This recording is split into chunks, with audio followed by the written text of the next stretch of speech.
Criticism over its first wellbeing budget, it did deliver on its promise to invest heavily in mental health services. Sarah is the co-founder of CoLiberate, a mental health social enterprise based in Wellington.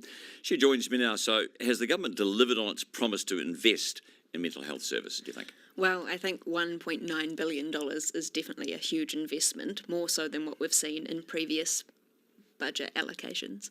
I definitely think that there's a heavy emphasis on reinforcing and supporting the mental health crisis services that already exist. So I'm really glad to see a lot of reinforcement in that area. Is the money going in the right places? I think the money is going in the right places.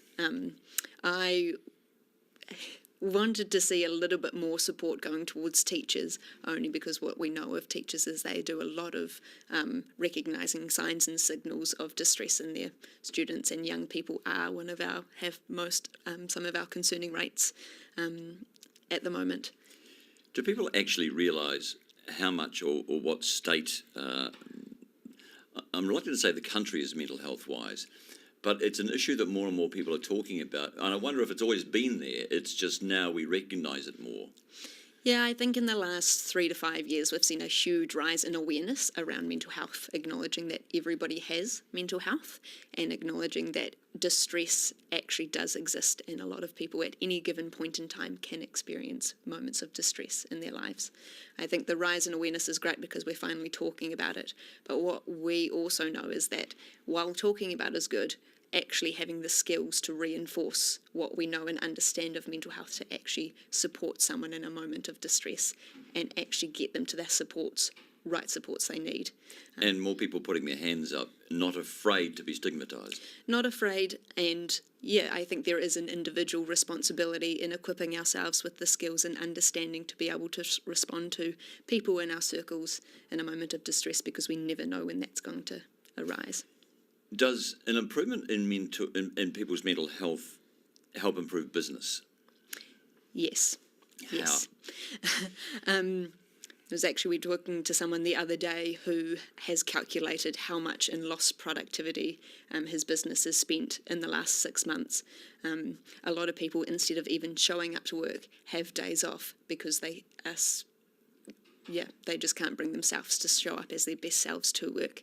And he was saying that actually getting them to show up to work, so therefore he can figure out why it is they don't want to turn up to work and therefore be able to better support them within work. What did he find out? What he found out is that that process wasn't happening, and that's what he wanted to find out. So is he changing things? Yeah, he's working with people to actually make a wellbeing strategy within the workplace to figure out what support looks like for everyone in the team. What would that look like?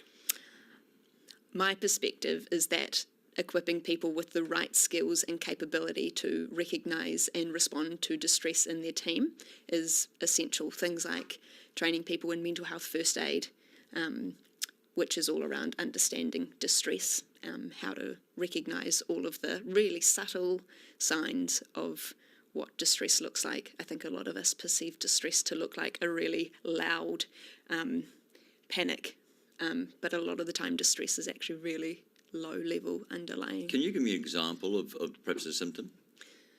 A symptom of Well, distress? what low-level stress would look like, but nonetheless still affect a business workplace? Well, I guess the beauty about workplaces is that it's a place that we see people every day. So actually recognising difference in people's response and actions is actually a signal as well.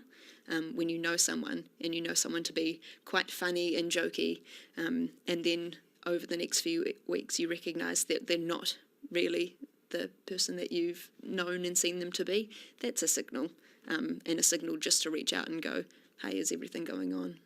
Is everything all right with you? Could it be as simple as that, or are there things that in business you have to put in place to enable that person to, I mean, I don't know a lot about what we're talking about, obviously, but feel better in order to come back to work as they should?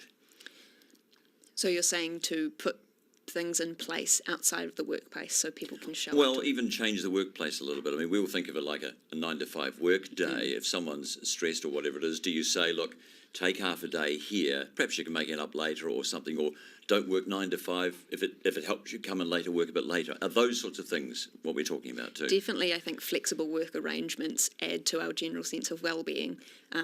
That shows that if our workplace is willing to be flexible in our work arrangements, that shows that they're making an investment into understanding what our lifestyle is. We all have different lifestyles. We all have different needs in our lives, especially with children. I think flexible work arrangements do factor into that. And I guess it's equipping people leaders, senior executives, teams and managers with the skills to actually have a conversation, to ask what people need within their team and figure out where the agility is within the workplace. Is there an issue that most businesses believe it's not their responsibility? Yes. But I think it is business's responsibility, because a lot of people spend time at work and we are expected to work. If we as a society are expected to work, then we need to make workplaces a safe culture to actually go to work, show up as ourselves, have a good time at work, be productive, actually feel purpose in our work, connection to our work, belonging to our work. Yeah, I think those it's things a that business we've never been responsibility. brought up with, though, is that it's always been right now. You go to school and then you go and get a job and you work 9 to 5 and you do what you're told. Yeah, times have changed. Okay. What else needs to happen to improve mental well-being then? I think, apart from equipping people with the skills to recognise and respond, I think there's an individual responsibility to understand how we can be zero tolerance and stigma, and how to be stigma-free in the way that we're speaking, to make sure that we're inclusive of everyone's experience, and to reach out to the people in our lives that we're concerned about. Is it perhaps the title, when you say mental well-being, is there another descriptive way that you can put it that doesn't have that?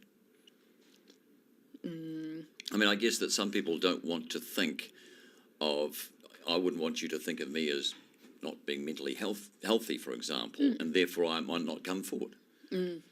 I think mental health, everyone has mental health, because we all have a mind, and we all have a body, and we all have connections and the ability to connect with one another, so we all have mental health. That's the first step to understanding mental health. You want the mandated, wellbeing policies mandated in a workplace. How would it work? How would it work? It's about making a commitment to actually creating mental health and wellbeing within our health and safety policies, and making sure that there is room for people to with it, because I think every workplace and community is different in their approach, and we work in various different industries, and it's actually about making a personal approach for your industry and for your workplace. So would you say this budget is a start, but we need a lot more, or it's a really good place that we're at? I think it's a start. I think it's definitely a start in supporting the mental health system and mental health crisis response teams that are already really under pressure and doing a lot of work, and it's a start to get businesses taking responsibility for their part in this mental health equation and changing the mental health landscape of New Zealand by including policies and training and education within the workplace to be able to make their contribution. Because I don't think we can just leave it up to the government. I think the government have a huge role to play in the advocacy. Even calling it the wellbeing budget in itself is normalising this across all of New Zealand. It is really important. But I also think people and companies who have just as much money as the government do to make the change as well, and to invest in the wellbeing of their staff. Sarah, Doug, thank you so much. No problem. It's been a pleasure.